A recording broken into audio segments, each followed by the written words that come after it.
These are the 3 C's of NUS Business School. It's competition, competencies, and customers. But we'd like to focus on competition, more specifically the other business schools based in Asia, since the business school mission is leading from Asia. So what is it that the other Asian business-based business schools are doing different from NUS that helps them maintain their high ranks?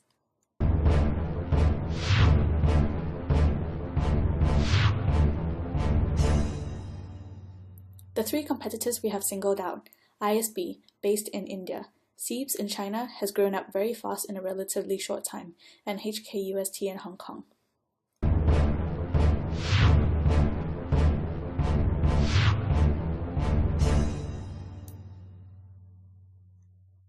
These are the FT rankings for the 3 B schools and NUS, all of them ranked fairly highly. Looking at the criteria FT uses to rank the schools when comparing to the other schools, NUS is lagging behind in weighted salary and career progress, and it could do better for alumni recommendation. Not only the recent rankings, but consistently for the past few years, NUS has lower weighted purchasing power parity adjusted base salary in comparison to its peers in spite of increasing salaries of graduates a good 24%. So maybe one of the ways in which NUS can improve their rankings is by accepting higher earning students. Another criteria NUS ranks really low amongst its peers is career progress, ranking at least 50 positions below its peers, whilst value for money and placement success rank are comparable. Lastly, though not as big a gap in comparison to the other criteria, alumni recommend rank fares slightly lower than the others, so now you know what you can do to bump NUS up the ranks.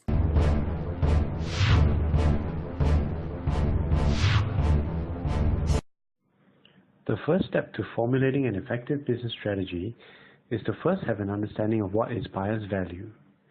We have chosen to interview an HEC NUS double degree MBA student to get his views on what he values in an MBA as well as the NUS experience compared to HEC.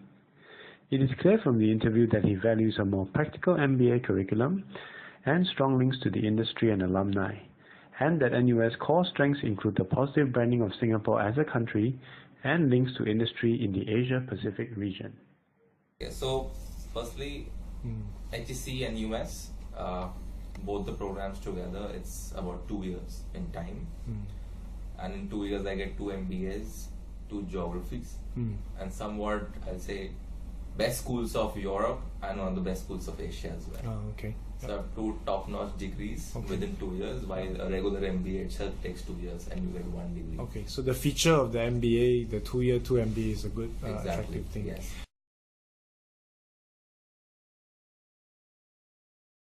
Okay, if you see Asia, so Asia is probably the last one to enter the whole MBA league. As such, it went from US, Europe and Asia, right?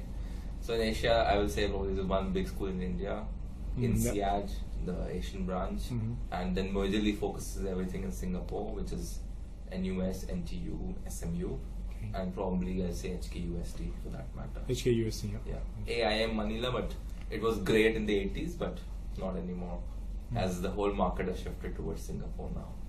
Yeah. So, but I mean, with the research and everything, with the publications, because that's the hard matter that we can consider. So, however, people say that rankings do not matter, but eventually everybody checks FT, Business Week, and everything. So, when I was considering which program to choose, so I mean, NUS HEC had a standard double degree program. So, and on top of that, NUS comes with its own reputation, you know, be it history, it's like a government-backed school, been there for a long time, it's a university. It's not only a business school, it's a university, so you have the access to other resources as well. So all these things also add matter to it. Okay. Yeah. Secondly, from a personal perspective, because I was changing careers dramatically from sailing on ships to trying to get into the commercial side. So I wanted myself to do a 2-year MBA, and a 2-year MBA which gives me 2 degrees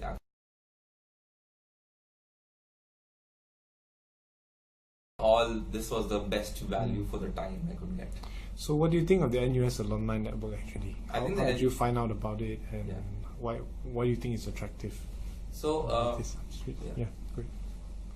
NUS, because as I mentioned before, since it is a university, you know, and especially with a very long history of the undergrad program in business, I mean, if I say like people who have passed out in the 80s or 70s from the undergrad program, now they are at quite senior positions in the industry. So that adds a lot of value to the alumni network, and alumni network is restricted not in the business school, it is also access to all the engineering side or even the medical side. I mean, if a person is interested in something like hospitality or something. So that way, if I see the number for NUS alumni network is quite huge, which adds a lot of value, because that's what really matters when you come out of the MBA.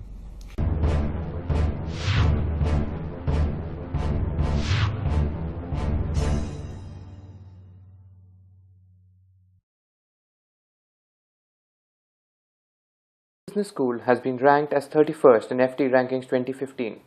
What do you feel are the key factors contributing to NUS Business School's success? To create a sustainable ecosystem of fantastic faculty members and of course fantastic students like all of you.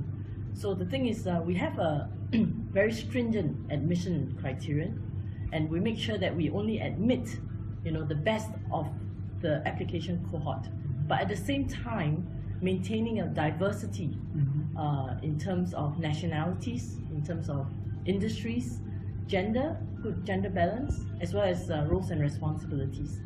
So some of the initiatives would include, you know, giving our MBAs the opportunity for international exposure, good career services, alumni networks, program innovations such as management communications, management practicum.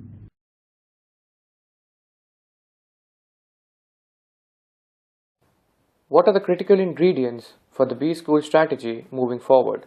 Progress and change will be two words that I will use to describe the way that we look at our strategy moving forward. Progress in terms of, you know, what else can we do for our MBA to make it better. Right? So in 2011, we had the management practicum as well as management communications, experiential learning initiatives.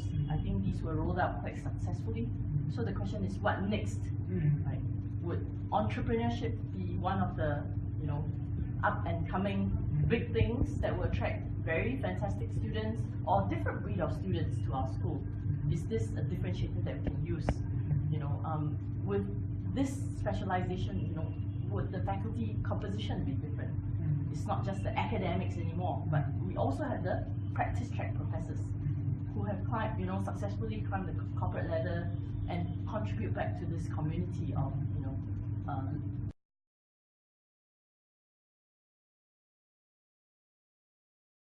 What does leading from Asia really mean?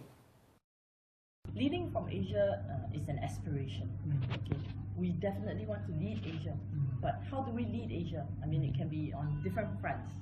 Okay, in terms of research, teaching, consulting, in terms of the, you know, the quality of our students, quality of our professors, in terms of business school or university rankings. You know, there are many ways that we can lead, or it can be in a smaller way, like certain program innovations.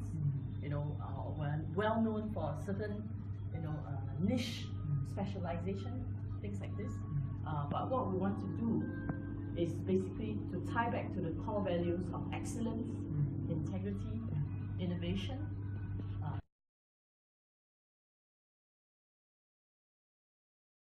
How have the educational methodologies changed in the past decade?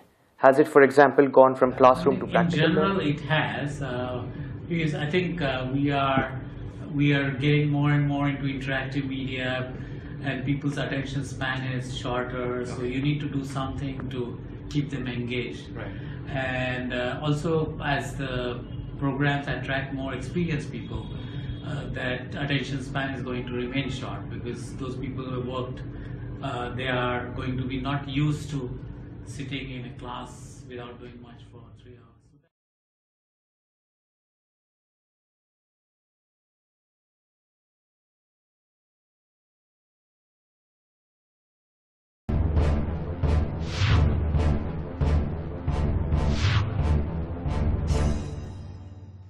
In this section, we will explain our environmental analysis.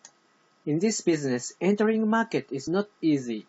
However, new schools and organizations sometimes try to enter. For instance, SMU started its MBA program in 2008. Therefore, the risk of new entrants is medium. Substitute might be online education courses. In the future, they might be threat, but right now, we think risk is limited. One of the important suppliers is faculty members. Hiring and retaining excellent professors are highly important, especially hiring outstanding professors like Professor Andrew is not easy. Therefore, suppliers' bargaining power is relatively high. Buyers' bargaining power is also relatively high. In this market, buyers are students. Competent applicants can compare various business schools and choose one from all of them. Finally, industry rivalry. In Asia Pacific, SEEBS, HKUST are doing better than NUS. Rivalry in this market is quite high.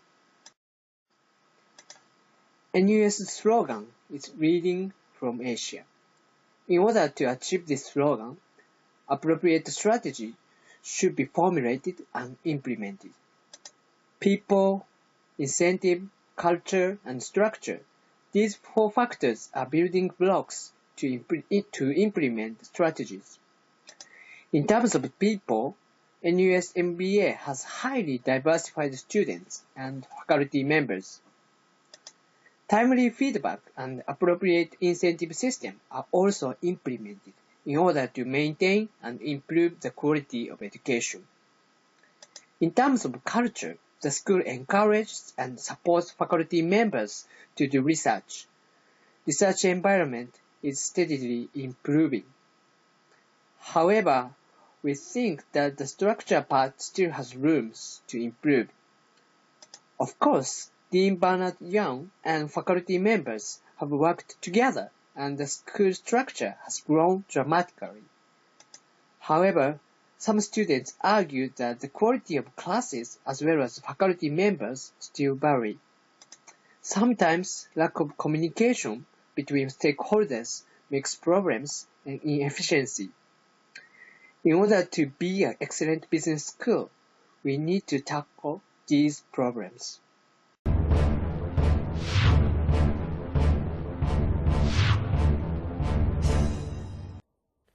After analyzing NUS Business School's strategy for growth, the educational and competitive landscape surrounding the B School, and the challenges it faces, we propose the following options for NUS to grow as a cutting-edge business school and move up in rankings and other indicators of success. The first is adopting a blue ocean strategy. NUS should focus more on developing niche specializations. For instance, Singapore is taking over Hong Kong as a financial headquarters of Asia. In view of this, NUS could reposition its strategy something like this: a school that provides holistic development with a strong focus on the finance sector. This shall ensure better starting salaries and hence better brand equity. Another alternative is to give its motto, Leading from Asia, another dimension by having a strong entrepreneurial focus.